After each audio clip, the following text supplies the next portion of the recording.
अस्सलाम वालेकुम, क्या हाल है? आप लोग ठीक हैं? ये कोरोना की जो हमारी सूरत हाल बनी है उससे रिलेटेड हमने सोचा कि क्यों ना कुछ ऑनलाइन क्लासेस या ऑनलाइन कोई वीडियोस लेक्चर्स बनाए जाएं। उससे रिलेटेड जो सबसे अच्छा आइडिया मेरे जहन में आया था वो वीडियोस का आया था। क्योंकि अगर हम बातें स्काइप वगैरह पे आते हैं वो तो हम इंटरनल मीटिंग के लिहाज से बड़ी अच्छी चीज़ है, लेकिन कोई डाटा प्रेजेंट करना है और आपको कोई चीज़ समझानी है तो वीडियोस बहुत अच्छी ऑप्शंस हैं। इसमें आपका सेव भी हो सकता है, आप जब चाहे देख भी सकते हैं। और सबसे अच्छी चीज़ ये है कि आप बाद में अगर हम लोग नहीं भी रहते एरियस में, आप लोग भी नहीं रहते, तो मतलब ये है कि जनरेशन वाइज जनरेशन ये चीज़ ट्रांसफ़र होती रहेगी यहाँ पे। तो जो पहली चीज़ मैं आज स्टार्ट करने जा रहा हूँ, जो मुझे लगता है कि बहुत इंपॉर्टेंट है, जहाँ पे हम लैग कर रहे हैं और दुनिया बहुत ऊपर चल रही है। हम अपने कंपटीशन की बात नहीं कर रहे पाकिस्तान में, हम ओवरऑल दुनिया से कम्पीट कर रहे हैं यहाँ पे। तो वो है एनर्जी रिकवरी पे, कि आजकल बहुत ज़्यादा एनर्जी रिकवरी की आप बात सुनते होंगे। एनर्जी बचाई जाए किसी तरह से, एनर्जी सेव की जाए, एनर्जी सेविंग की आप लोग बात सुनते होंगे। ये पहली बात है, ये क्यों चीज़ सुनी क्यों जाती है यहाँ पे। उस पर जो सबसे इम्पोर्टेंट चीज़ है कि अगर कंप्रेसर में बात करें, कंप्रेसर में चीज़ बहुत इंपॉर्टेंट है। क्योंकि compressor to be very honest सबसे यूटिलिटीज़ डिपार्टमेंट में, जिसमें आपके बॉयलर, आपके इंजन्स, आपके पंप्स, इस तरह की जितनी चीज़ें आ जाती हैं, जो अपने कंप्रेसर्स हैं, सिक्यू टाइप एयर कंप्रेसर सबसे महंगा तरीन आइटम है जो बिजली कंज्यूम कर रहा है। तो उससे कोशिश तो ये होनी चाहिए कि जितने ज़्यादा से ज़्यादा एनर्जी सेव की जाए, एनर्जी बचाई जाए, मज़ीद एफिशिएंसी लाई जाए इसके चलाने में, ऑप्टिमल आप समझ परफॉर्मेंस क्रिएट की जाए यहाँ पे। ये बहुत ज़रूरी है यहाँ पे। आप ये देखिए कि अगर हम कंपैरिजन करते हैं, ये फोर्थ एक्सपेंसिव तरीन यूटिलिटी आइटम है कंप्रेसर यहाँ पे। अगर बात की जाए इंजन्स की बात की जाए, जिसमें आपके जनरेटर्स हैं, तो इसकी भी आजकल एफिशिएंसी 40-50% तक है।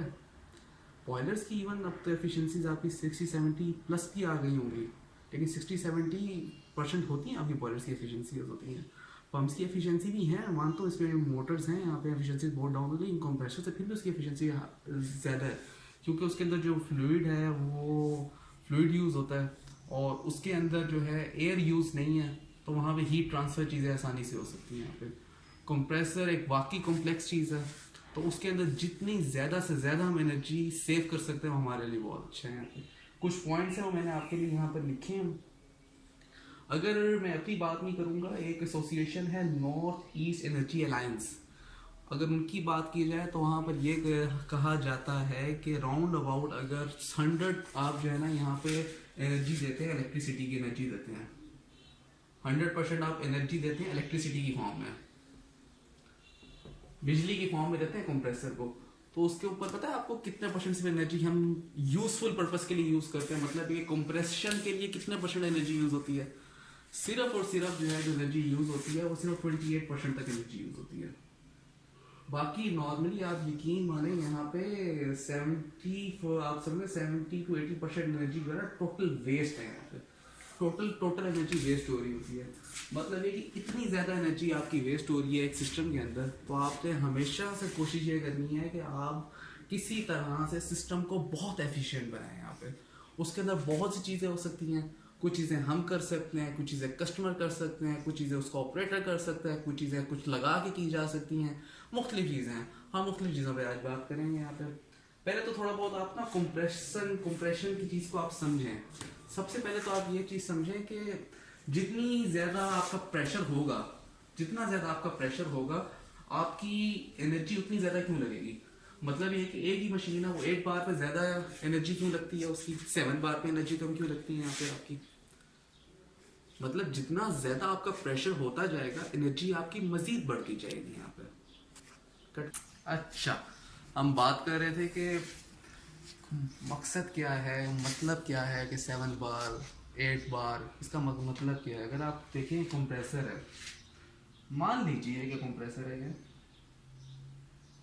और अगर यहाँ पे उसने 7 बार देना है, एयर देनी है, ठीक है, इसका मतलब ये है कि वो हवा से, एयर से 7 वॉल्यूम उठाएगा,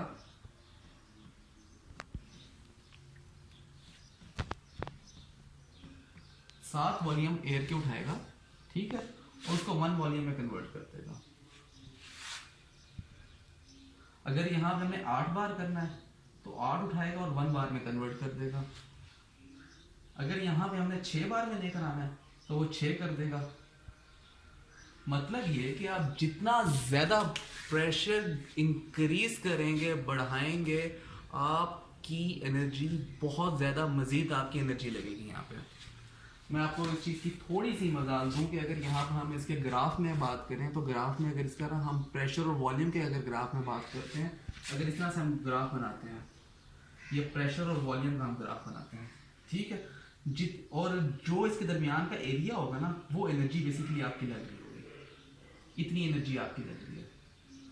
अगर आपका यहाँ पे एरिया कम है, फॉर एग्जाम्पल प्रेशर कम है, एरिया यहाँ पे, तो मतलब आपकी कम एनर्जी लगेगी आपकी यहाँ पे, ठीक है। तो ये चीज़ें आप जेहन में यहाँ पर लाजमी रखें। और जो एनर्जी जो हमारी जो वेस्ट हो रही है वो कई फॉर्म में एनर्जी वेस्ट हो रही है हमारी। वो एनर्जी सबसे ज़्यादा हमारी एनर्जी यहाँ पे हीट की फॉर्म में एनर्जी वेस्ट हो रही है हमारी। उसके बाद हमारी जो है चोकिंग में यूज़ हो रही है, जो हमारे फिल्टर चोक हैं, फिर ड्रायर में है, फिर पाइपिंग का सिस्टम हमारा ख़राब है, फिर ड्रेन वॉल्व हमारे लीक हैं। उसके अलावा जो है हमारी एनर्जी फिर जो मैकेनिकल टू आप समझ लीजिए इलेक्ट्रिकल टू मैकेनिकल कन्वर्जन्स है, उसके अंदर चीज़ है। फिर एनर्जी हीट जो आपकी डेसिपेट हो रही है वो आपकी बहुत ज़्यादा जो है आपकी यहाँ पे एनर्जी वेस्ट हो रही है। तो आज का मकसद ये है कि किन किन चीज़ों से हम जो है अपनी एनर्जी को मज़ीद बेहतर बना सकें, मतलब ये कि मज़ीद एनर्जी वेस्ट होने से बचा सकें, और जहाँ ज़रूरत पड़े उस एनर्जी को हासिल भी करें यार, ले भी सकें उस एनर्जी को यहाँ पे। अच्छा, कुछ चीज़ें पहले अपने जेहन में रखना है कि अच्छा यार, मैं दरमियान में एक और बात ऐड करना चाहता हूँ कि मकसद वीडियोस बनाने के ये है कि प्रॉपर लर्निंग हमारी चीज़ें हों, आपके पास चीज़ें सेव रहें। अगर आपके पास जो कुछ टॉपिक्स हैं आप किसी वीडियोस बनाएं, इसमें शर्माने वाली बात नहीं है। हो सकता है इस वीडियोस में कई गलतियों, कोई लोगों को हंसी आ रही हो इस चीज़ के ऊपर कि क्या है ये, क्या हरकत है, ये है, लेकिन शर्माने वाली बात नहीं है। दुनिया जो चाहेगा, दुनिया का काम बातें करना है। अगर लर्निंग करनी है तो उसके लिए मॉडर्न टूल्स हमें यूज़ करने पड़ेंगे, हमें प्रेजेंटेशंस के ऊपर भी आना पड़ेगा। अब नहीं है जिस मटेरियल हमारे पास, लेकिन जो मुझे बेहतर लगा उसके ऊपर मैं आ रहा हूँ। अगर आप लोगों के पास जो टॉपिक है उसमें शर्माने वाली बात नहीं है, आप लोग शेयर करें, इस चीज़ में अप्रिशिएट किया जाएगा आपके लिए। अगर कोई ना करे तो एटलीस्ट आपका ज़मीर मुतमईन होगा कि आपके पास कोई चीज़ है वो आपने ट्रांसफ़र ज़रूर किया। अच्छा, कुछ पॉइंट्स हैं, हम कंटिन्यू करते हैं अपनी पुरानी बात को। वो पॉइंट्स में ज़रा एक चीज़ ज़हन में रखें कि 1 किलो वाट जो है, तो अगर स्क्रू कंप्रेसर्स की बात की जाए तो राउंड अबाउट 2.53 लीटर्स पर सेकंड जो है आपका फ्लो देता है। ये कोई थंब रूल नहीं है कि दुनिया में ऐसा ही होगा, ये ऐसा नहीं होगा, ये कंडीशंस के मुताबिक चीज़ें चेंज होगी, लेकिन एज्यूम किया जाता है कि इस तरह होता है। अच्छा, और एक चीज़ देखी जाए, ये चीज़ तो आप अपने पल्ले बांध देना, जहाँ भी जाए आपने ये चीज़ लाजमी बोलनी है चीज़ कि अगर जो है 1 बार प्रेशर लॉस होता है किसी भी चीज़ से, 1 बार प्रेशर लॉस होता है, मतलब ये कि 1 बार मजीद प्रेशर लग रहा होता है 1 बार का, तो इसका मतलब ये है कि उस सिस्टम के अंदर ना 7% एनर्जी लॉस है। एनर्जी लॉस कह रहे हैं, एनर्जी वेस्ट कह रहे हैं। अगर एक बार प्रेशर लॉस्ट हो रहा है किसी भी तरह से, गलत पाइपिंग से हो रहा है, गलत फिल्टर से हो रहा है, ऑयल कूलर या एयर कूलर की चोकिंग की वजह से हो रहा है, आपके ऑयल सेपरेटर के यहाँ पे चोक होने से हो रहा है, किसी भी सूरत में हो रहा है, आप ये चीज़ ध्यान में रखिएगा कि 7% जो आपकी एनर्जी है ना वो आपकी वेस्ट हो रही है, सिस्टम की एनर्जी वेस्ट हो रही है। मतलब कितना बड़ा नुकसान है यहाँ पे। अच्छा, अब हम बात दरमियानी कुछ चीज़ हमारी जो है ना बात रह गई थी दरमियान में कि बेसिकली हम ये डिस्कस क्यों कर रहे हैं। यार, डिस्कस करने का सबसे बड़ा मकसद ये है कि इस टाइम जो दुनिया की इंडस्ट्री है ना वो 4.0 अपने एक समझ लें कि 4th जनरेशन 4th में चली गई है। पाकिस्तान तो जब 2-3 में लाई कर रहा है, शायद उसमें भी लाई नहीं कर रहा है यहाँ पे। उसका मकसद ये है कि मशीन्स कम्युनिकेट करें, मशीन्स ऑटोमेशन में, मशीन्स खुद बोलें, मशीन्स बताएं यहाँ पे, मशीन्स अपनी बेस्ट परफॉर्मेंस दें, मशीन्स अपनी बेस्ट एफिशिएंसी दें यहाँ पे, ऑपरेटर्स बेस्ट एफिशिएंसी दें। अगर ऑपरेटर नहीं कर सकता तो ठीक, ऑपरेटर उठा के साइड पे फेंक दो, क्यों मशीन आ जाएगी, रोबोट, मतलब ये कि ये 6 की फॉर्म में और ऑप्टिमाइजर की फॉर्म में कोई चीज़ आ जाएगी, वो ऑपरेट कर रही होगी यहाँ पे चीज़ों को। मतलब ये कि इसका मकसद ये है कि एनालाइज प्रॉपर हो रहा है। इंसान से नेग्लिजेंस हो सकती है, मशीन से नहीं होगी नेग्लिजेंस, डाटा लॉगिंग आपको प्रॉपर हो रही होगी। उसकी बात दूसरी बात ये है कि यार गवर्नमेंट भी जो है ना अब बेसिकली सस्टेनेबिलिटी की तरफ आ रही है। हमारा एटलस कॉपो का मोटो भी अगर आप देखें ना, सस्टेनेबिलिटी प्रोडक्टिविटी है।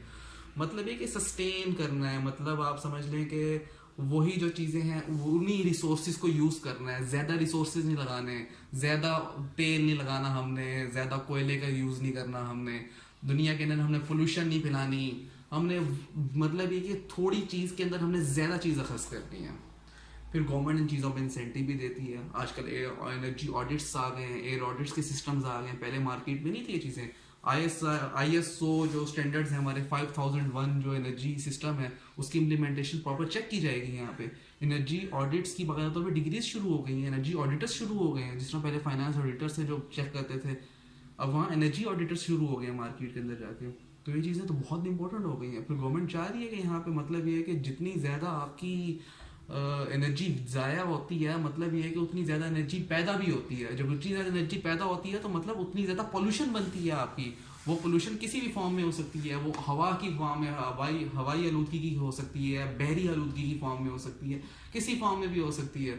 और दुनिया का ये बहुत बड़ा इशू है आलूदगी यहाँ पे, जो हमारी गवर्नमेंट भी इस चीज़ से बात करती है। और इस टाइम आप ये देखें कि अक़वाम मुत्तहिदा के अंदर भी जो दुनिया के अंदर कोरोना से पहले की बात करें, अब तो शायद कोरोना बन जाए बहुत बड़ा इशू, कोरोना से पहले की बात करें तो दहशतगर्दी से बड़ा इशू इस टाइम आलूदगी को करार दिया गया था आपका यहाँ पे। इवन ये है कि लास्ट जो हमारी यूएनओ में जनरल असम्बली में मीटिंग जो हुई थी, हमारे जितने भी दुनिया के मिनिस्टर्स, प्रधानमंत्री, वज़ीर आज़म, प्रेसिडेंट, सदर वगैरह, तो उन्होंने यहाँ पे एक्नॉलेज किया था। और उनकी बेसिकली यहाँ पे मीटिंग का मकसद जो बनाया था, एजेंडा बनाया था, 1 पॉइंट एजेंडा में जो पहला एजेंडा था वहाँ पे सिर्फ और सिर्फ पोल्यूशन था। चलें, थैंक यू। हम इस चीज़ को आगे लेकर चलते हैं कि किस तरह से जो है अपनी ऑप्टिमल परफॉर्मेंस कर सकते हैं। सबसे पहले ये है कि हम पहले मशीन की प्रॉपर साइजिंग की जाए। सबसे पहले जो है मशीन की प्रॉपर साइजिंग की जाए। नॉर्मली हमने देखा है कि कंप्रेसर बहुत बड़े साइज के लगा दिए जाते हैं या बहुत छोटे साइज के लगा दिए जाते हैं, ड्रायर बड़े साइज के लगा दिए जाते हैं, छोटे साइज के लगा दिए, टैंक के साइज बड़े साइज के लगा दिए जाते हैं, छोटे साइज के लगा दिए जाते हैं। तो ये चीज़ें बहुत इंपॉर्टेंट है। उसके बाद जो है कि हमने बेसिकली ना अपना प्रेशर लोएस्ट रखना है।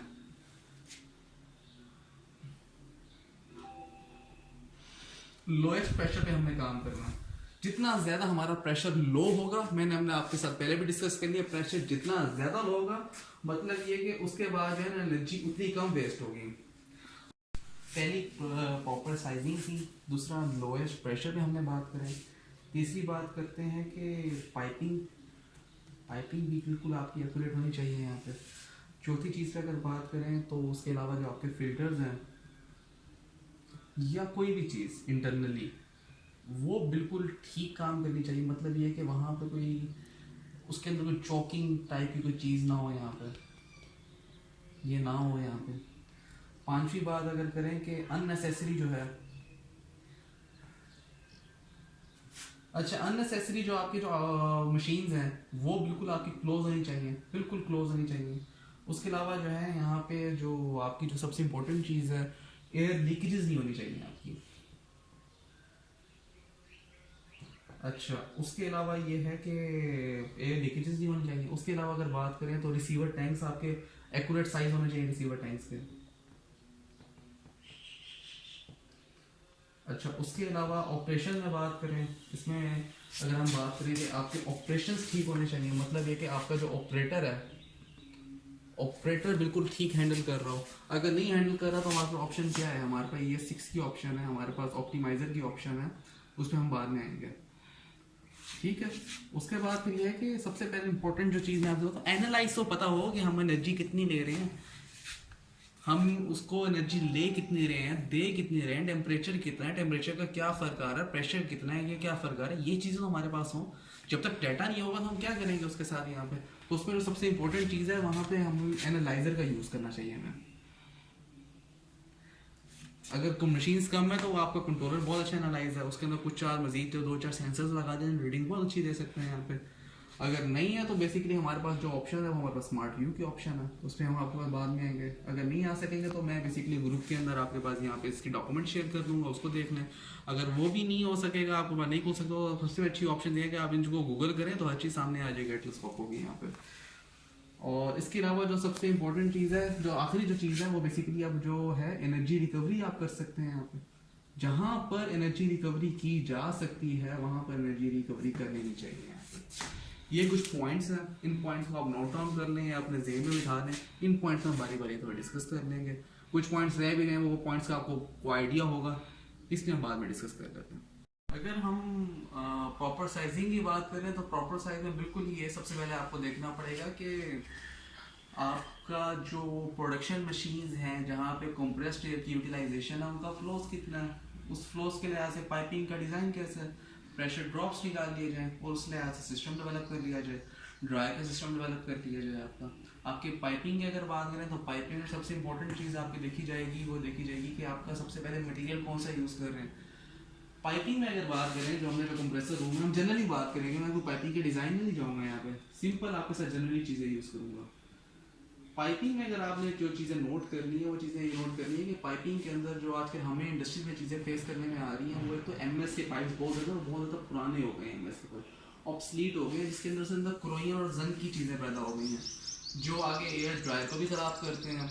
उसके अलावा वो हमारे लाइन फिल्टर DDPD फिल्टर्स को भी ख़राब करते हैं जाके। इवन इन चीज़ों को अगर देखा जाए, कस्टमर को इस लिहाज से गाइड किया जाए कि आप यहाँ पर SS में आ सकते हैं, ख़त्म करें यार MS को, आप यहाँ पे एल्यूमिनियम पाइपिंग में आ सकते हैं। दुनिया आजकल एल्यूमिनियम पाइपिंग में आ रही है, एटलस को आपको एयरनेट के नाम से दे रहा है, सर्विसेज प्रोवाइड कर रहा है, ठीक है। आप यहाँ पर SS एल्यूमिनियम में आ सकते हैं यहाँ पर। अच्छा, यहाँ पर सबसे इंपॉर्टेंट जो चीज़ आ रही होती है पाइपिंग में आ रही होती है कि नॉर्मली ना इंडस्ट्रीज के अंदर जो बेंड्स होते हैं वो 90 डिग्री पे बेंड्स आ रहे होते हैं आपके, बिल्कुल 90-90 डिग्री में बिल्कुल बेंड यूं आ रहे होते हैं। बेंड में लिहाज से आप ये देखेंगे सबसे इंपॉर्टेंट जो चीज़ है यहाँ पे, जो अहम चीज़ है वो आप देखेंगे बेंड कोशिश करेंगे 45 के एंगल में बेंड आए आपका। जब 45 के एंगल में बेंड आएगा तो जनरली मैं बात करूँ, लाजमी नहीं है हर जगह 45 के एंगल हो, लेकिन ये है कि 45 डिग्री के बेंड के ऊपर यहाँ पे एनर्जी लॉसेज आपके बहुत कम होते हैं, यहाँ पे प्रेशर लॉस आपका बहुत कम होता है। और अगर पाइप है तो पाइप में आपने ये देखना है कि बिल्कुल यूं ना हो, आपने थोड़ा सा यहाँ पे अगर हो सके तो कर लें, अगर नहीं हो सकता तो फिटिंग नहीं, मुझे पता है मार्केट में फिटिंग्स अवेलेबल नहीं है तो फिर नहीं होगा यहाँ पे। तो इस चीज़ को ज़रा सा ध्यान में रखें। पाइपिंग में कहीं लूप डालना पड़ता है तो वहाँ पर लूप डालें, लूप बिल्कुल डालें, लूप बेहतर है कि एक बहुत बड़ी पाइपिंग नेटवर्क में लेकर आएँ। और सबसे इंपॉर्टेंट चीज़ है ये है कि जो अगर आप किसी को मशवरा दे सकते हैं प्रोडक्शन मशीन्स के अंदर, अगर जहाँ पर रिंग सिस्टम आ जाए तो रिंग सिस्टम बहुत इंपॉर्टेंट है। रिंग सिस्टम में ये है कि अगर ये कंप्रेसर है, कंप्रेसर से ये एयर आ रही है और ये प्रोडक्शन मशीनें हमारे पास 4 पड़ी हैं, बेहतर है नॉर्मली हम यूं करते हैं, अगर हम यूं ना करें, हम यहाँ पर यूं कर दें, एक रिंग बना दें और यहाँ से जो है ना, यहाँ से इसमें आए और यहाँ से इसमें आए, इस तरह से एयर सब में आ जाए, एक रिंग में आ जाए यहाँ पे। उस रिंग का सबसे बड़ा फायदा आप ये देखें कि मैं आपको छोटी सी मिसाल देता हूँ कि मस्जिद में आप लोग वजू करने जाते हैं, पूरी लाइन लगी होती है वहां पर जहाँ पे पाइप में पानी आ रहा होता है, तो बिल्कुल जो बंदा स्टार्ट में वजू कर रहा होता है वहां तो पानी ठीक आ रहा होता है, जो बिल्कुल एने बेचारा जो वजू कर रहा होता है वहां पानी बहुत कम आ रहा होता है, प्रेशर ड्रॉप हो रहा है, कम हो रहा है, कम हो रहा है, सारा प्रेशर यहाँ से आ रहा है। और अगर यहाँ पे हम बिल्कुल रिंग टाइप का सिस्टम बना दें तो हर जगह प्रेशर कांस्टेंट रहेगा, हर जगह प्रेशर सेम रहेगा, हर जगह फ्लो कांस्टेंट रहेगा, तो वहाँ पे जहाँ से आप यूटिलाइज करेंगे तो वहाँ आपके पास इजीली चीज़ें आ जाएंगी यहाँ पे। अच्छा, और दूसरी बात ये है कि पाइपिंग और उसके बाद डिज़ाइनिंग के हवाले से बात करूँ तो डिज़ाइनिंग के हवाले से आप ये ध्यान में रखेंगे, और सबसे जो बेस्ट डिज़ाइन आपने देखा है ना यहाँ पे वो सफायर डेनिम का आप देखें, उसमें आप ये देखेंगे सबसे पहले कंप्रेसर के बाद आपका ड्राई एयर रिसीवर टैंक, फिर आपका ड्राई, फिर आपका वेट, पहले वेट फिर आपका ड्राई एयर रिसीवर टैंक है, मतलब 2 एयर रिसीवर टैंक्स हैं आपके, ठीक है। मतलब ये कि यहाँ पे कंप्रेसर पे भी लोड कम पड़े, उसके बाद आपका उसके ड्रायर पे भी लोड कम पड़े आपका। फिर ड्रायर में आप फिर पाइपिंग में मजीद एक चीज़ आती है कि लोग अपना हेडर्स बहुत छोटा रख देते हैं, हेडर्स आप जितना मजीद बड़ा रख सकें रखें, लेकिन इतना भी बड़े रखना कि आपका बिल्कुल आपकी पैसे बहुत ज़्यादा हो जाए और आपका प्रोजेक्ट फिजिबल ही ना हो आपका, आपने वो भी चीज़ का ख्याल रखना होगा यहाँ पे। मतलब ये कि जितना बड़ा हेडर होगा प्रेशर लॉस उतना कम होगा आपका। और नॉर्मली ये होता है कि अगर 3 कंप्रेसर्स का आ रहा है उस 3 डाया को ऐड करके जो है ना वो हेडर का साइज उस डाया के लिहाज से आपको होना चाहिए। तो अच्छा, बात हमारी अभी तक फिलहाल पाइपिंग पे चल रही थी बात हमारी। तो पाइपिंग में आप कुछ चीज़ें देख लें तो एक हमने कहा था कि लूपिंग, अगर आप देख लें कि लूपिंग जितनी हो सके, जितनी भी क्या जो बेसिकली सूटेबल हो, हम तो जनरल आइडिया की बात करें, एट द एंड तो बेसिकली डिज़ाइन ही होगी ये चीज़, जनरल आइडियाज़ की बात कर रहे हैं। सेकेंडली ये होता है कि जो पाइपलाइंस आपकी होती हैं वो हमेशा कोशिश की जाती है कि स्लोप में हो, हमेशा बेसिकली अगर ये कंप्रेसर है और ये आपकी प्रोडक्शन मशीन है तो बेसिकली कोशिश की जाती है स्लोप में हो। तो बेसिकली इसका मकसद ये होता है कि आपका जो मॉइस्चर है, मॉइस्चर यूँ ट्रांसफर नीचे हो रहा हो, नीचे एक जगह आपको मॉइस्चर आ रहा हो। अच्छा, जो तीसरी चीज़ होती है वो हमने बात की थी, मटेरियल में बात की थी, एसएस की बात की थी, हमने एमएस की बात की थी और एल्यूमिनियम पाइपिंग की बात की थी। और मैंने कहा था कि एल्यूमिनियम पाइपिंग जो है ये दुनिया में न्यू ट्रेंड है, इवन पुराना हो चुका होगा लेकिन पाकिस्तान अभी तक हमने को बहुत ज़्यादा देखा नहीं है, ऐसे कुछ जगहों पे ही देखा है। ये न्यू ट्रेंड है। इसमें जो सबसे इंपॉर्टेंट चीज़ होती है वो होती है वो मटेरियल नहीं होता कि पाइप का जो मटेरियल है उसकी इंटरनल फ्रिक्शन होती है, वो उसको रोकता कैसे है फ्लो को। प्रेशर ड्रॉप है क्या? पहले तो प्रेशर ड्रॉप बेसिकली हवा की रेजिस्टेंस ही है ना। प्रेशर ड्रॉप अगर बात करें तो प्रेशर ड्रॉप है क्या? फ्लो जा रहा है, फ्लो को अगर आपने किसी तरह से रोका है, कोई चीज खड़ी कर दी है, कोई चीज लगा दी है, उसको जाने से रोक रहे हैं, तो प्रेशर ड्रॉप तो ये चीज है।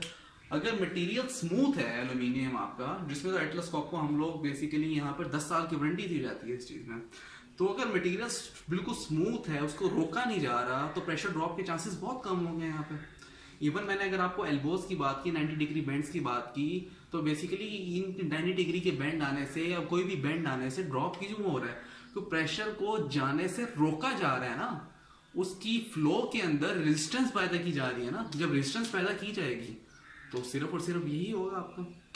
तो इस चीज़ के ऊपर थोड़ा सा ख्याल रखा जाए यहाँ पे। उसके अलावा जो ये है कि मैंने पहले बात की थी कि हमेशा डायामीटर जो है वो लार्ज किया जाए आपका, और एयर नेटवर्क के अंदर लीकेजेस जितनी कम से कम होना उतनी कम से कम लीकेजेस हो आपकी।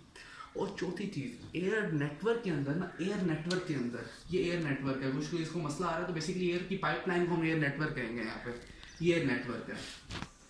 एयर नेटवर्क के अंदर ना प्रेशर जितना कम होगा ना, लीकेज उतनी कम होगी।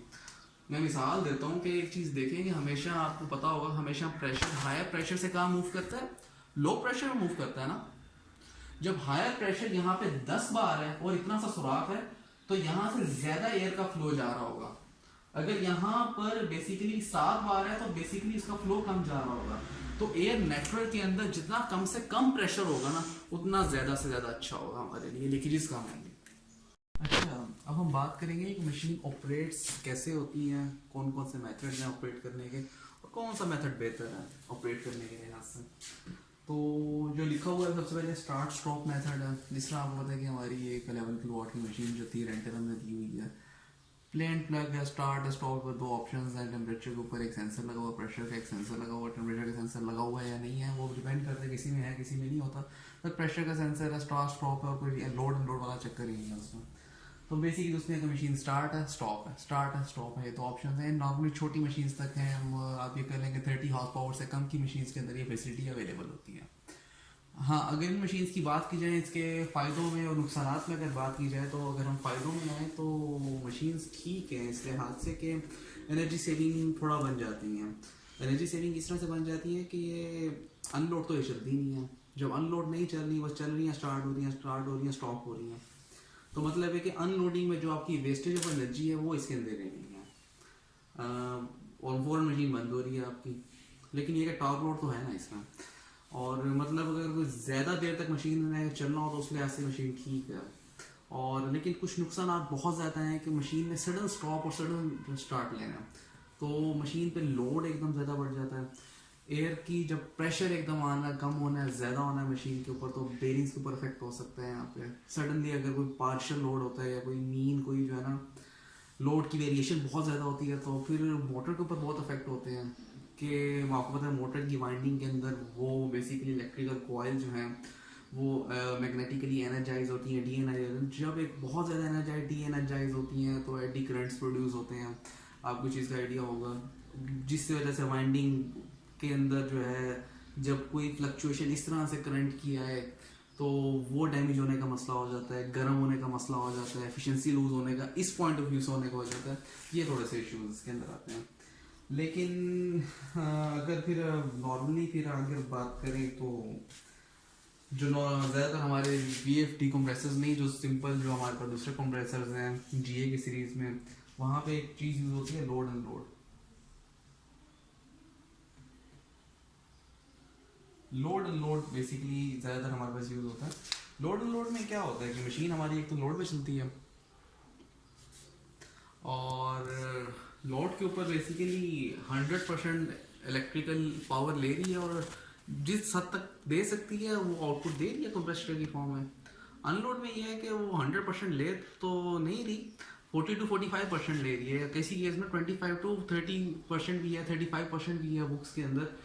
ये वेरिएशन है, चेक करना पड़ता है मशीन के कितना लोड ले रही है नहीं ले रही, लेकिन ये आप समझ लें कितना तो है। 35% तक एज्यूम भी करेंगे, 35% तक वो बिजली ले रही है, लेकिन ये कि दे क्या रही है, दे तो जीरो रही है, कुछ भी नहीं दे रही है हमें। हाँ, यहाँ पे ये किया जा सकता है नंबर ऑफ स्टार्ट्स कम ज़्यादा करके मशीन की, अगर आप लोड देखा जाए कितना चलता है कितना नहीं चलता, नंबर ऑफ स्टार्ट ज़्यादा कर दें, मोटर के नंबर ऑफ स्टार्ट्स कम कर दें पर और तो उस लिहाज से सेटिंग की जा सकती है। लेकिन एक स्टार और स्टॉप के लिहाज से कम एफिशिएंट है, क्योंकि अनलोड कंडीशन में मशीन ज़्यादा चलती है इसमें।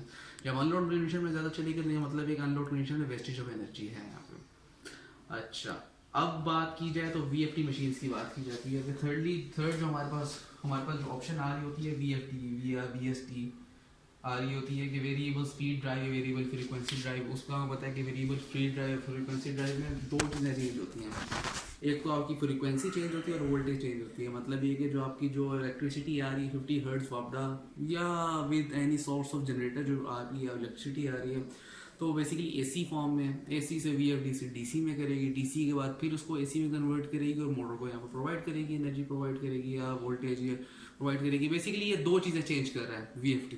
हम सॉफ्ट इन्वर्टर की, सॉफ्ट स्टार्टर की बात नहीं करेंगे, ये दो चीज़ें चेंज करेगा आपकी।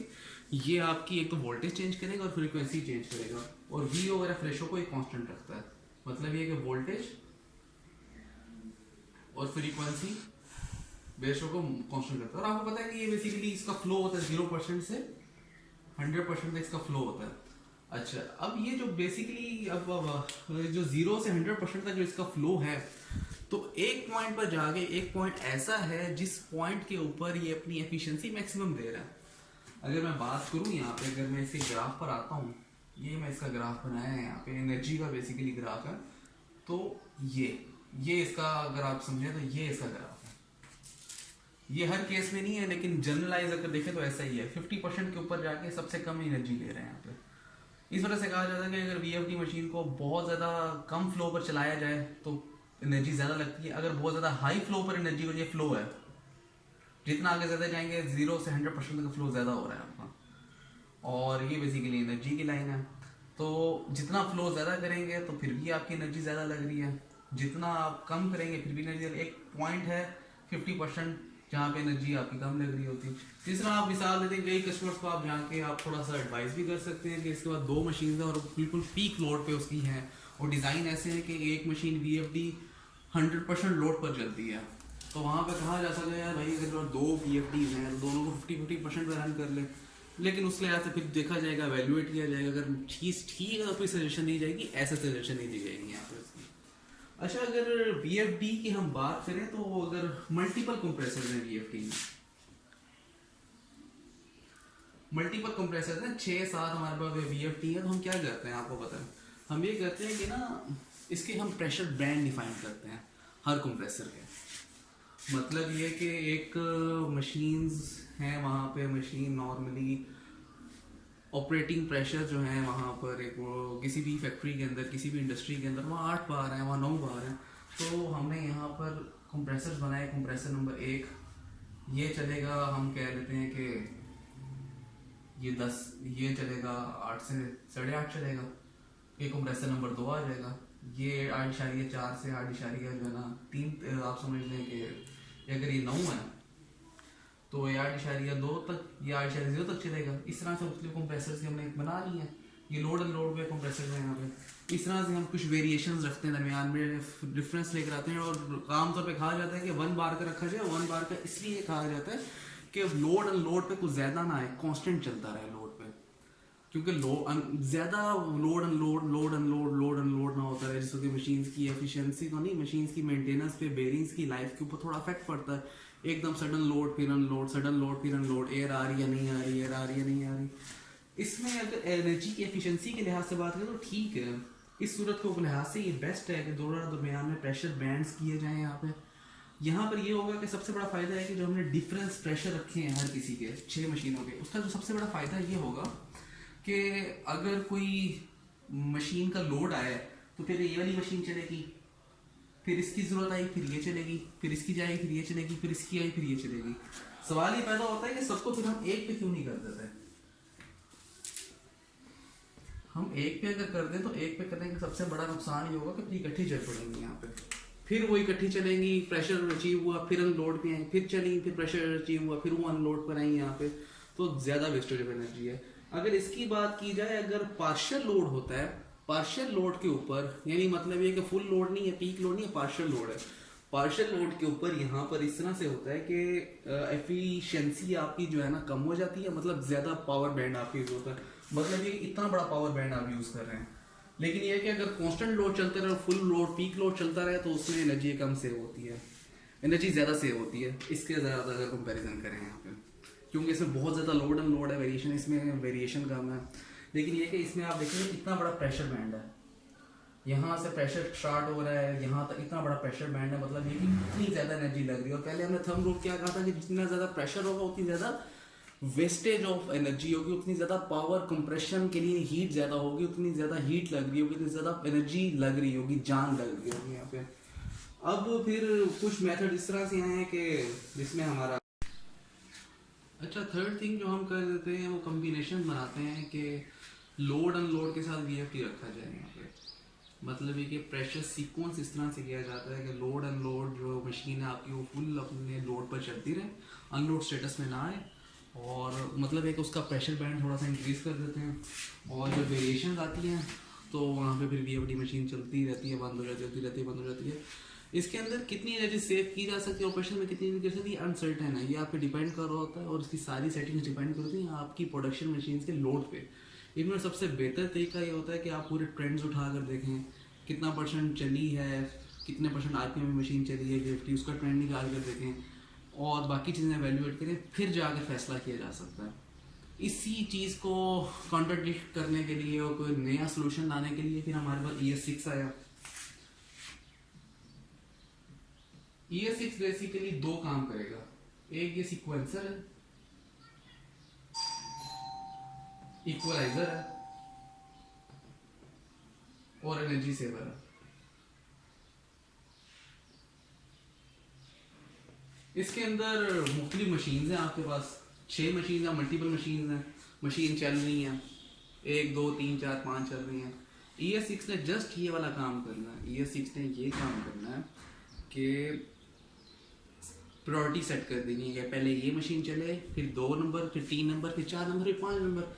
एक इसके अंदर मास्टर मशीन है, नॉर्मली हम नॉन मास्टर मशीन वीएफटी को रखते हैं, मतलब बाकी लोड अनलोड चलती रहे और वीएफटी अपने आरपीएम कम ज़्यादा करती रहे, एनर्जी सेव होती रहेगी यहाँ पे। एक तो एनर्जी इस तरह से सेव होगी इसके अंदर, दूसरी ये है कि जब सब मशीनें बारी बारी प्रायोरिटी में चलती हैं यहाँ पे, तो सबके रनिंग और सबके कांस्टेंट आते हैं। जब सबके रनिंग और कांस्टेंट आते हैं तो प्रिवेंटिव मेंटेनेंस का टाइम सबका सेम आता है। जब प्रिवेंटिव मेंटेनेंस का टाइम जब का सबका सेम आएगा, तो वो टाइम जिसके अंदर मशीन को बंद किया जाएगा और 2000 4000 8000 10000 वाली सर्विस की जाएगी, तो वो टाइम फिर इकट्ठा ही सबके लिए प्लान हो जाएगा। जब इकट्ठा सबके लिए प्लान होगा तो मतलब ये कि आपको मैनेजरियल तौर पे, मैनेजमेंट के तौर पे, या आपको जो अपने बंदों के लिए, लेबर्स के लिए चार्जेस बनाने पड़ते हैं, तो उसके लिए थोड़ी आसानी हो जाएगी। मतलब जो मशीन के डाउन टाइम के अंदर और मशीन की वैल्यूज़ के अंदर तो गोरे तो ये वाली चीज़ें भी देख रहे होते हैं।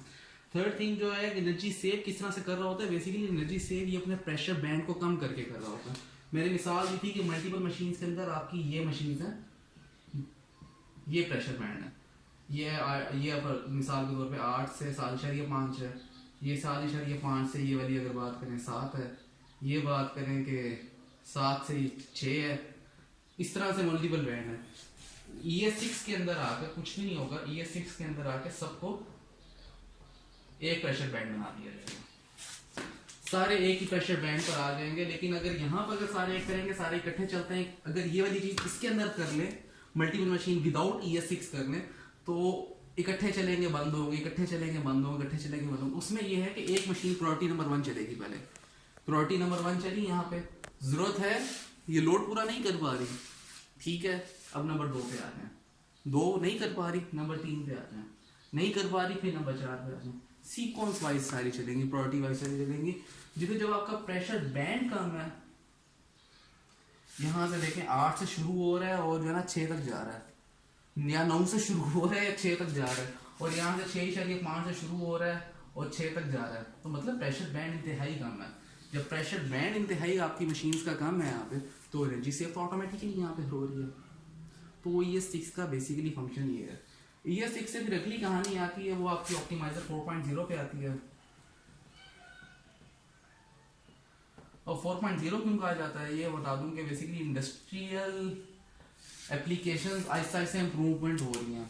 जनरेशन है, 4th जनरेशन है इस टाइम जो दुनिया में चल रही है, जिसमें एनर्जी कम्युनिकेशन, जिसमें मशीन कम्युनिकेट कर रही है, बोल रही है, अपनी इंटेलिजेंस बता रही है, उस इंटेलिजेंस के लिहाज से ऑपरेट हो रही है, अब बता रही है कि मुझ में कितनी कमियां हैं, मुझसे कितने पैसे कमाए बचाए जा सकते हैं। तो ये चीज़ें हैं इसमें 4.0। ये 6 वाला सारा का सारा काम है। फर्क ये है कि इसके अंदर मशीन के फ्लोज हैं, फ्लो मीटर्स लगे हैं, तो मशीन के फ्लोज हैं। तो इसमें यह था कि priority wise, for example number 1 machine के बाद नंबर 2 चलेगी, नंबर 3 चलेगी। इसमें यह है कि डिपेंड कर रहा है कि यार अगर 4 मशीनें हैं, एक 55 की, एक 37 की है, उसके अलावा जो है 55, 37, एक 45, एक 75, अगर जरूरत 75 की है तो 75 चलाएगा, अगर 75 नहीं है तो जरूरत 37 की है 37 चलाएगा, ना कि वो अगली मशीन चलाएगा यहाँ पे। मतलब ये कि जब वो छोटी मशीन चलाएगा यहाँ पे तो टॉर्क लोड भी उस लिहाज से कम हुआ। जब वो छोटी मशीन चलाएगा तो उस लिहाज से उसकी जो इंडक्शन की जो पावर है वो भी कम हुई। वो छोटी मशीन चलाएगा तो हर छोटी मशीन में अपने एम्पेयर्स भी मोटर के कम लिए उस लिहाज से, तो एनर्जी सेव बहुत ज्यादा है अगर ये 6 के लिहाज से देखा जाए यहाँ पे। तो ये ऑपरेशंस के लिहाज से हम ये चीजें मशीन ऑपरेट इस तरह से कर रहे थे, और किन किन चीजों में हम किस किस तरह से अपनी एनर्जी सेव कर सकते हैं वो आपने देख लिया। अगर उसका ES6 या ऑप्टिमाइजर नहीं है, एटलीस्ट आपको प्रेशर बैंड्स का पता लग गया यहाँ पे कि प्रेशर बैंड किस तरह से और प्रेशर की सेटिंग्स किस तरह से करनी है आपने उनके लोड की वेरिएशंस को देख कर। नेक्स्ट चीज जो हम यहाँ पे डिस्कस करेंगे वो करते हैं कूलर्स के लिहाज से। कूलर्स के अंदर अगर जरा सी स्लजिंग आ जाए, ऑयल की आ जाए, या कूलर्स के अंदर कोई स्केलिंग आ जाए तो उसके इफेक्ट्स बहुत ज़्यादा हो जाते हैं एनर्जी में, आपकी एनर्जी ज़्यादा कंज्यूम होती है। क्योंकि जब अंदर कोई ना कोई रुकावट आएगी, जब रुकावट आने से जो सबसे बड़ा नुकसान होगा वो ये होगा कि प्रेशर ड्रॉप होगा इंटरनली। आप जब प्रेशर ड्रॉप होगा तो वही वाला रूल कि 1 बार प्रेशर ड्रॉप 7% ऑफ एनर्जी, पूरे सिस्टम की एनर्जी वेस्ट है, आपकी ज्यादा एनर्जी लग रही है यहाँ पे। तो कूलर में तो सबसे इंपॉर्टेंट जो चीज आपने करनी है कि कूलर जो है यहाँ पे इनका पहले तो फंक्शन क्या होता है, इनका फंक्शन तो हीट ट्रांसफर होता है। जितना कूलर साफ ज्यादा होगा, स्केलिंग को हम जितना ज्यादा रिमूव करेंगे यहाँ पे, उतना ज्यादा हीट ट्रांसफर ज्यादा होगी यहाँ पे। जितनी हीट ट्रांसफर अच्छा होगा तो मतलब ये कि ऑयल का टेम्परेचर कम होगा। जितना ऑयल का टेम्परेचर कम होगा, एयर का टेम्परेचर कम होगा। जितना एयर और ऑयल के टेम्परेचर कम होंगे तो जो बेसिकली इनके जो ग्राफ्स हैं, ग्राफ्स के अंदर यूं करके जो कंप्रेशन का जो ग्राफ है, जो यूं करके ग्राफ है, तो ग्राफ का अगर इसके लिए कोई अलग लेक्चर भी लिखा जा सकता है। तो ग्राफ का जो साइज है, इसकी जो आप ये समझ लें कि वर्क डन है, कितना काम हो रहा है, कितनी एनर्जी लग रही है, वो कम हो सकती है। कोई बहुत ज़्यादा नहीं, लेकिन ये कि सिग्निफिकेंटली हो भी सकती है। कोई प्रॉपर वैल्यूज़ मेरे पास नहीं है, लेकिन ये कि इसका फंक्शन हीट ट्रांसफर करना है। और हीट ट्रांसफर उस टाइम सबसे ज़्यादा होगी जब कोई रेजिस्टेंस ना हो आपस में। रेजिस्टेंस कब होगी, नहीं होगी जब ये मुकम्मल क्लीन हो आपस में। और जब वो अगर इसके अंदर कोई पार्टिकल्स हैं, स्लजिंग है अंदर या स्केलिंग है, तो एक तो उसके साथ हीट ट्रांसफर में भी मसला है, फिर प्रेशर ड्रॉप भी आएगा आपका। और ये नॉर्मली जो है एयर का जो टेम्परेचर है वो 38 to 40 डिग्री तक कर देता है। मतलब आप ये कह सकते हैं कि एक और भी रूल है, वो देखा जा सकता है इसके ऊपर, टेम्परेचर गन के ऊपर उस लिहाज से चीज़ें चेक की जा सकती हैं। ये 100 जो आपका जो एम्बियंट एयर है, एम्बियंट एयर से 10 डिग्री प्लस कर देना तो ये टेम्परेचर दे रहा होता है यहाँ पे। ये देखी जा सकती हैं चीज़ें। अच्छा, तो ये चीज़ें आपके सामने सारी की सारी आ गई हैं। और एक इसका जो काम होता है कि जब एयर जो यहाँ से पास हो रही होती है वो टोटली कंडेंस सैचुरेटेड होती है मुकम्मल। ये कि जितने उस टेम्परेचर पे जितना ज़्यादा मॉइस्चर रख सकती है ना, नमी रख सकती है, वो रखती है। फिर उस नमी को इंटरनली रिमूव करना है, तो ड्रेन्स का काम करना भी बहुत इंपॉर्टेंट है यहाँ पे। अच्छा, सेकेंडली हम बात करते हैं कि जो सक्शन एयर है वो कैसी हो। सक्शन एयर तो सबसे पहले तो देखें कि यहाँ पे नीट क्लीन होनी चाहिए, ह्यूमिडिटी नहीं होनी चाहिए, और टेम्परेचर मॉडरेट होना चाहिए। ह्यूमिडिटी का मतलब है कि नमी, तो ये दो चीज़ तो आपको आइडिया है इंडस्ट्री में आप देखते हैं। तो टेम्परेचर के लिहाज से आप ये देख लें कि आमतौर पे ना इंडस्ट्री के अंदर एक बहुत बड़ी बहस चलती है कि कंप्रेसर को ठंडी हवा देनी चाहिए, गर्म हवा देनी चाहिए। सेंट्रीफ्यूगल के लिहाज से मेरे ख्याल से माना जाता है कि गर्म हवा देनी चाहिए, क्योंकि जितनी ज़्यादा गर्म हवा है उतनी भी फोर्स ज़्यादा, स्ट्राइक ज़्यादा होगा इम्पेलर को हिलाने के लिए। लेकिन मुझे आइडिया नहीं है सेंट्रीफ्यूगल कंप्रेसर्स का, मुझे लगता है कि ये सोचा जाता होगा वहाँ पे। लेकिन ये है कि सक्रियो अगर कंप्रेसर की बात की जाए तो एक थिंक टैंक्स है जो ऐसा सोचता है कि सक्रियो कंप्रेसर में ठंडी हवा ज़्यादा बेहतर है। वो ये कहते हैं कि ठंडी हवा ये फ़ायदेमंद चीज़ होती है गर्म हवा के निस्बत, कि ठंडी हवा का जो आप समझ लें कि एक वॉल्यूम जो है 1 मीटर क्यूब, ये ठंडी हवा का है, ये गर्म हवा का है, ठीक है। ये वार्म है, ये कोल्ड है। ये जो ठंडी हवा का है वो कहते हैं कि ये इसके अंदर ना इसका थोड़ा सा वजन ज्यादा होता है, इसका थोड़ा सा मैस ज्यादा होता है। यहाँ पे मैं 1 मीटर क्यूब वॉल्यूम की बात करूँ, 1 मीटर क्यूब ठंडी का, क्या थोड़ा सा मैस ज्यादा होता है। वो कहते हैं जब सक्शन थोड़ी ठंडी हवा का होगा तो ज्यादा से ज्यादा मॉलिक्यूल्स आएंगे कंप्रेसर के अंदर कंप्रेस होने के लिए, गर्म में थोड़े कम मॉलिक्यूल्स आएंगे। तो ये एक थिंकिंग है, इस पर कोई बहुत ज्यादा कोई रिसर्च नहीं हुई। अगर आप इंटरनेट लिहाज से देखेंगे आपको दोनों तरह के कॉन्सेप्ट मिलेंगे, दोनों तरह के कॉन्सेप्ट मिलते हैं आपको यहाँ पे। लेकिन एक चीज पे सारे मुत्तफिक हैं, वो ये है कि कुछ हो या ना हो, जो आपकी जो एयर है ना, ये पॉइंट्स तो है ही है, फ्रेश हो। मतलब ये कि कोई फिल्टर्स वगैरह लगा दिए हैं, एक्स्ट्रा फिल्टर्स लगा दिए, एक्स्ट्रा फिल्टर्स वगैरह, लेकिन आपकी जो एयर है ना वो फ्रेश होनी चाहिए यहाँ पे। फ्रेश एयर में ये है कि नॉर्मली इसका टेम्परेचर मॉडरेट ही होता है। पाकिस्तान के लिहाज से भी इतना ज़्यादा कोई टेम्परेचर नहीं जा रहा होता, वो इंटरनली कंप्रेसर रूम का टेम्परेचर ज़्यादा होता है, लेकिन बाहर की एयर का टेम्परेचर नहीं होता है यहाँ पे। फिर उसके बाद ये होता है कि विंटर सीजन के ऊपर ना, विंटर जब सीजन आता है तो विंटर सीजन में तो अगर हम कोई ज़्यादा कोल्ड एयर करके देंगे तो अंदर कंडेंसेशन, मजीद की फ्रीजिंग के इस तरह इफेक्ट्स हो सकते हैं, यहाँ पे ऑक्सीडेशन के इफेक्ट्स हो सकते हैं। फ्रेश एयर में इसकी चांसेस बहुत कम होते हैं। करते हैं यार फिल्टर्स और सेपरेटर्स की बात करते हैं कि जो आपके फिल्टर्स और सेपरेटर्स हैं इसमें चॉकिंग नहीं होनी चाहिए। खासतौर पे लाइन फिल्टर्स हैं आपके, इसको प्रॉपर चेक किया जाए। यहाँ पे डीडी फिल्टर्स हैं, बीडी फिल्टर्स हैं, 0.07 0.11 अगर कंबाइन कर दें डीडी बीडी को तो इतना प्रेशर ड्रॉप दे रहे होते हैं, वो प्रेशर ड्रॉप देखने पड़ते हैं। तो ज़रा सी मज़ीद अगर चॉकिंग हो तो मज़ीद ज़्यादा करेंगे। 0.01 मिलीग्राम पर metre cube oil carry over करता है सेपरेटर के थ्रू, इससे ज़्यादा हो रहा है, चौक है, वो ज़्यादा एनर्जीज लग रही है उसकी, मतलब यहाँ के इंटरनली यहाँ पर एनर्जी आपकी ज़्यादा लग सकती है। इन चीज़ों को देखा जाइए। फिर बात की जाए यहाँ पे रिसीवर टैंक्स में बात की जाती है। रिसीवर टैंक्स का बहुत बड़ा फ़ायदा है, 2 फ़ायदे हैं या 3 फ़ायदे हैं या इससे ज़्यादा फ़ायदे हो सकते हैं। पहला तो ये है कि रिसीवर टैंक्स का इस तरह से होता है, जो सबसे बेस्ट डिज़ाइन है वो इस तरह से है कि कंप्रेसर के बाद एक रिसीवर टैंक और फिर ड्रायर, और फिर ड्रायर रिसीवर टैंक अलग होता है यहाँ पे। पहले तो इसका सबसे बड़ा फ़ायदा ये होगा कि आपको जो कंप्रेसर्स के बाद रिसीवर टैंक है वो बेसिकली अपनी कंडेंसेट वैसे ही छोड़ देगा यहाँ पे, यानी ड्रायर पे आपका लोड कम आएगा।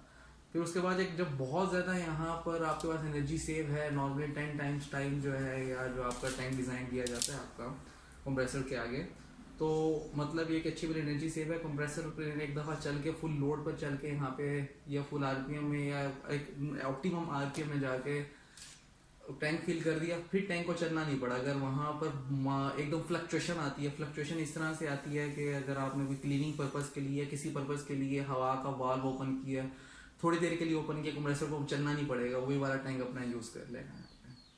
और उसके बाद फिर ड्रायर के बाद वाले का सबसे बड़ा एडवांटेज है कि ड्रायर पे कोई सडन लोड नहीं आता, ड्रायर पे सडन पीक नहीं आती यहाँ पे आपके पास। ड्रायर आपके, क्योंकि अगर आपने कंप्लीट अगर एनर्जी सोल्यूशन की तरफ जाना है तो फिर ड्रायर को भी आपने देखना पड़ेगा कि ड्रायर भी आपका कम से कम चले, रेफ्रिजरेंट आपकी कम से कम चले, क्योंकि उसमें भी कंप्रेसर है तो वो कम से कम चले आपका, लेकिन उससे कोई बहुत ज़्यादा इफेक्ट नहीं पड़ेगा, लेकिन फिर भी जितना आप कर सकते हैं उतने लिहाज से देखना पड़ेगा। अच्छा जी, ये बिल्कुल हमारा लास्ट सेक्शन है, हीट रिकवरी सिस्टम के जो हीट है वो हम हासिल किस तरह करें, ली किस तरह जाए, ज़ाया हो रही है। पहले हमने बात की थी कि सिर्फ जो है 28% तक एनर्जी सिर्फ कंप्रेस्ड एयर की फॉर्म में जो बिजली हम देते हैं, इलेक्ट्रिसिटी देते हैं, वो सिर्फ जो है हम सिर्फ 28% तक यूज़ कर सकते हैं, उससे भी शायद कम यूज़ कर सकते हैं। कई केसेस में तो स्टडीज़ में आता है कि सिर्फ 90% वेस्ट हो जाती है, सिर्फ 10% यूज़ कर सकते हैं, कहीं 15% आते हैं। तो मुख्तलिफ स्टडीज़, मुख्तलिफ कंप्रेसर्स के लिहाज से मुख्तलिफ स्टडीज़ हैं, और इस वजह से मैंने कहा था कि बहुत महंगा इक्विपमेंट है ऑपरेशंस के लिहाज से कंप्रेसर। तो एनर्जी हीट हासिल किस तरह, मैं आपको देखें, मैं एनर्जी भी बोल रहा हूँ, हीट भी बोल रहा हूँ, असल में आप ये देखें कि हीट जो है ये एनर्जी की एक फॉर्म ही है। आप इन जनरल में बात करें, आप बाइक्स में, कार्स में बात करें, वो हीट ही है ना, वो हीट ही है जो इंजन के पिस्टन को मूव कर रही है, वो एनर्जी की फॉर्म ही है ना। हमारे यहाँ पर एनर्जी टोटल जो है वेस्ट हो रही है। सबसे पहले अगर हम बात करें थोड़ा सा सिंपली सादगी के लिहाज से, अगर बात करें कि हम कैसे एनर्जी यहाँ पे करें एयर टाइप कंप्रेसर में, जिसमें एयर कूल टाइप कंप्रेसर है, उसमें देखेंगे मिसाल के तौर पे ये कंप्रेसर है, ये एग्जॉस्ट है उसका, जो बेसिकली ऊपर की तरफ एयर को फेंक रहे हैं। यहाँ पे ये डक्ट है, यहाँ पे ये एग्जॉस्ट हो रही है। बस हद से हद इसमें ये हो सकता है पहले केस में कि जब आपकी विंटर सीजन आता है, जब आपका सर्दियां आती हैं आपकी, तो फैक्ट्री के अंदर का जो टेम्परेचर है वो 25 डिग्री से कम होने के चांसेस होते हैं। पाकिस्तान में ये चीज़ ना हो, पाकिस्तान में तो वैसे 25 रहता है सर्दियों और गर्मियों में तो बहुत ज़्यादा चला जाता है, लेकिन ये कि यूरोपियन कंट्रीज़ में या वो कंट्रीज़ जहाँ पे बहुत थोड़ी सी सर्दी है, कोल इन्वायरमेंट है वहाँ पे, तो वहाँ पे इस तरह से होगा कि यहाँ पे एक और डक्ट लगा दी जाएगी फैक्ट्री के अंदर, इंडस्ट्री के अंदर लगा दी जाएगी, जो यहाँ पर गर्मियों में यहाँ पर जाएगी, सर्दियों में जब टेम्परेचर ज़्यादा है तो वो यहाँ की बजाय उसका रुख यहाँ पे कर दिया जाएगा और अंदर दे दिया जाएगा, और वो यूज़ होगी। आप समझ लें कि वो हीटर्स नहीं लगाने पड़ेंगे, या वैसे मैं टेम्परेचर अंदर का सर्दियों में मेंटेन करने के लिए कुछ और काम नहीं करना पड़ेगा। वो कंप्रेसर की हीट भी बहुत एक असरअंदाज करेगी, एक अच्छा असर रखेगी यहाँ पे, एक बहुत इफेक्टिव टूल यूज़ हो सकती है यहाँ पे। कई केसेस में इस तरह भी हो जाता है कि जब सर्दियाँ होती हैं, कंप्रेसर एक थोड़ी सी डक्ट को खोल दिया जाता है, कंप्रेसर रूम के अंदर ही एयर को मेंटेन कर दिया जाता है, कंप्रेसर के अंदर के एयर भी जो है 20 डिग्री से कम ना हो, ये इस तरह से हो, क्योंकि अक्सर केसेस देखे गए हैं, इवन पाकिस्तान में भी कुछ केसेस देखे गए हैं कि टेम्परेचर बहुत ज़्यादा कम हो जाता है, तो इश्यूज आते हैं सामने यहाँ पे। ये बेसिक था। थोड़ा अगर एडवांस में आए, ये हीट एनर्जी दोनों आगे एडवांस में आते हैं, तो एडवांस तरीके से हीट एनर्जी हम कैसे वेस्ट एनर्जी को यूटिलाइज किया जा सकता है। तो पहले तो ये देखें कि बहुत कम एनर्जी जो है आपकी, ये कंप्रेसर है, ये इलेक्ट्रिसिटी आ रही है इसको, ठीक है। इसमें जो कंप्रेस्ड एयर है, आप मिसाल के तौर पे ये सिर्फ और सिर्फ ये 10% अगर है, ये तो वैसे ही हम यूजफुल एनर्जी ले रहे हैं इससे हासिल कर रहे हैं, बाकी तो सारी की सारी वेस्ट हो रही है। उसमें हम आप ये देखें कि जो वेस्ट एनर्जी है, जो एनर्जी ज़ाया हो रही है, उस एनर्जी का 75% एनर्जी जो है ना हम ऑयल कूलर से ले सकते हैं, 10 to 15% जो है एनर्जी जो है ना हम एयर कूलर से ले सकते हैं। वो किस तरह ले सकते हैं वो आपके साथ अभी डिस्कशन कर लेते हैं। वो एनर्जी हम हासिल कर सकते हैं, कुछ एनर्जी मोटर में चली, मोटर के थ्रू निकल रही होती है, अंदर कुछ सर्कुलेट कर रही होती है, कुछ एनर्जी होती है बिल्कुल रेडिएशन हो रही होती है, बिल्कुल एम्बियंट के ऊपर जा रहे हैं, एम्बियंट में टेम्परेचर ज़्यादा कर रही होती है, वो एनर्जी तो यूटिलाइज कर ही नहीं सकते ना, लेकिन कुछ एनर्जी हम यूटिलाइज कर सकते हैं, हम उस पर डिस्कशन कर लेते हैं। वो कैसे ना यूटिलाइज होता है, तो बेशक एयर कूल्ड है या वाटर कूल्ड है, होता इस तरह से है कि स्टील टाइप जो है ना, हीट एक्सचेंजर्स प्लेट टाइप ही होते हैं, पता है शेल एंड ट्यूब टाइप है या नहीं है, मुझे आइडिया नहीं है इस चीज़ का। कूलर्स लगाए जाते हैं जो एयर और वाटर कूल के साथ लगे जाते हैं, वहाँ पर आप वाटर देते हैं, वाटर आप देते हैं 20 डिग्री पे देते हैं या 22-30 डिग्री पे देते हैं, वहाँ पर वाटर दिया, वहाँ पे वाटर ने जो है ना एयर कूलर और ऑयल कूलर से हीट ली और हीट को आपने दोबारा यूटिलाइज कर लिया, फिर जो वहाँ से जो वाटर निकला इनके थ्रू वो आपका 75 डिग्री पे निकला, आपका वो 80 डिग्री पे निकला, वो आपका 70 डिग्री पे निकला, वो वाटर फिर आपने यूटिलाइज कर लिया, बॉयलर्स के अंदर रख लिया, वो आपने हीटर्स के लिए यूज़ कर लिया, साथ किचन है तो किचन के अंदर यूज़ कर लिया, स्टीम के लिए यूज़ कर लिया, प्रोसेसिंग के लिए यूज़ कर लिया, टेक्सटाइल है तो आप डाइंग के लिए यूज़ कर सकते हैं, वहाँ पर थोड़ा सा हॉट एयर चाहिए होता है, फिर उसके अलावा कोई मॉइस्चर आपको चाहिए होता है जो फिनिशिंग प्रोडक्ट्स के ऊपर जो है टेक्सटाइल सेक्टर में फिनिशिंग प्रोडक्ट्स के ऊपर यूज़ किया जाता है, तो वहाँ पर ये वेस्ट एनर्जी, वेस्ट पानी को गर्म करके पानी को कभी उसमें फिर आगे आपने बॉयलर में स्टीम की फॉर्म बनानी है कि जो भी फॉर्म बनानी है आपने, वो 70 डिग्री वो स्टीम नहीं बना अनलेस कि उसके प्रेशर उसके जो है प्रेशर्स को कोई बहुत ज़्यादा मेंटेन ना किया जाए, तो वो वाटर को आप यूटिलाइज कर सकते हैं यहाँ पे। इस तरह से आपकी हीट एनर्जी या हीट आपकी रिकवरी हो सकती है यहाँ पे। ये इम्प्लीमेंटेशन होंगी आपको देखने में मिलेगा अभी पाकिस्तान में, खासतौर हमारे लोअर सेक्टर में कुछ कस्टमर के साथ हमारी बात चल रही है। इंशाल्लाह ताला विद इन फ्यू मंथ्स में आपको इम्प्लीमेंटेशन आपको निकल कर सामने आएगी, तो ये चीज़ें मजीद क्लियर होंगी यहाँ पे। हाँ, सवाल ये पैदा होता है कि इन मशीनों के अंदर है या नहीं है। इसके अंदर ये कि मैं खुद थोड़ा सा कंफ्यूज हूँ इस लिहाज से कि मैंने मैनुअल्स में देखा है कि उन्होंने इवन ये कि 26 की मशीन 30 की मशीन के अंदर भी हीट रिकवरी दिखाया है, लेकिन ये अगर मैं जीबीपी कुछ अकाउंट खोलता हूँ तो वहाँ पे कभी ये कि 75 की मशीन में नॉर्मली देखा होता है कि ऑप्शन ही नहीं है हीट रिकवरी की। ये लगेगा तो आपकी चीज़ें सामने आएंगी, लेकिन ये कि आपको उसका बेसिक क्रक्स तो पता लग गया ना। हाँ, इसके अंदर क्या क्या चीज़ें लगेंगी, इसके अंदर ये कि वही मैंने आपको बताया कि cooler steel heat exchanger cooler लगेगा इसके अंदर, तो वाटर वो जो प्लेट टाइप जो बताया जो इनके साथ करेगा, पानी के साथ करेगा, हीट एक्सचेंज करेगा। सेकेंडली लगेगा थर्मोस्टेटिक वॉल मजीद लगेगा, तो थर्मोस्टेटिक वॉल आपको पता है ना कंप्रेसर का अपना होता है, एक मजीद एक थर्मोस्टेटिक वॉल लगेगा, और एक लगेगा प्लग एंड प्ले सिस्टम के वॉल लगेगा, खोलना बंद करना। तो इस तरह से कुछ चीज़ें लगेंगी, पेज का वो पेज लगेंगे, बोर्ड प्लेट्स लगेंगी, वो इंस्टॉलेशन पर्पज़ के लिए यूज़ होंगे। बाकी सिस्टम ऐसा का ऐसा। तो वीडियो सिस्टम हमारा यहाँ पे कंप्लीट होता है। वीडियो बिल्कुल अपनी एंड कर रहे हैं यहाँ पे। वीडियो का बेसिक मकसद सिर्फ और सिर्फ ये था कि जो कोरोना वायरस में जो हमें छुट्टियाँ हो गई हैं कि हमें चीज़ों को पता लग जाए, आपके पास भी कोई चीज़ें आप वीडियोस की फॉर्म में या रिटर्न फॉर्म में ग्रुप के अंदर शेयर करें हमारे साथ, हम मज़ीद उसको वैल्यूएट कर रिफाइन फॉर्म में लेकर आएंगे। ये बिल्कुल रिफाइन फॉर्म में नहीं है, लेक्चर्स आपके साथ में मज़ीद अच्छे हो सकते हैं, लेकिन ये कि कुछ ना कुछ इनिशिएटिव तो हुआ है ना हमारी तरफ से यहाँ पर, तो मज़ीद कोई बेहतर अच्छी चीज़ों में करने लगेंगे। और टॉपिक्स मेरे जहन में है, VFD की फॉर्म में VFD पे डिस्कशन कर सकते हैं, ऑयल के ऊपर कर सकते हैं, काफ़ी चीज़ों में डिस्कशन कर सकते हैं। और जो मेन इस स्टेज का जो सबसे बड़ा मकसद ये था कि किस तरह एनर्जी को हम मज़ीद एफिशिएंट बनाएं। आप कंप्रेसर रूम में जाते हैं, आपको काफ़ी चीज़ें नज़र आती हैं, आप A type B type C type maintenance recommend करते हैं, बहुत अच्छा करते हैं, उसकी ज़रूरत को भी समझना चाहिए और समझते हैं। उसके अलावा कई चीज़ें हैं जो प्रेशर की सेटिंग करके आपको पाइप की सूरत में, पाइप की डिज़ाइन की सूरत में, आपको डक्ट की सूरत में वो चीज़ों में मिलती हैं। जिस तरह कुछ हम प्रिवेंटिव के तौर पे भी कर रहे होते हैं, जिस तरह हमारी ड्राई की टीम करती है, जाके एपॉक्सी को रिकमेंड करती है, आप लोग भी जाएँ एपॉक्सी को लाजमी रिकमेंड करें। ड्राई के ऊपर हम रेफ्रिजरेंट लाइन पे यूज़ करते हैं, ब्रेक डाउन से बचना पड़ेगा हमें यहाँ पे। उसके अलावा ये है कि प्रेशर बैंड कितना ज़्यादा है कितना कम है,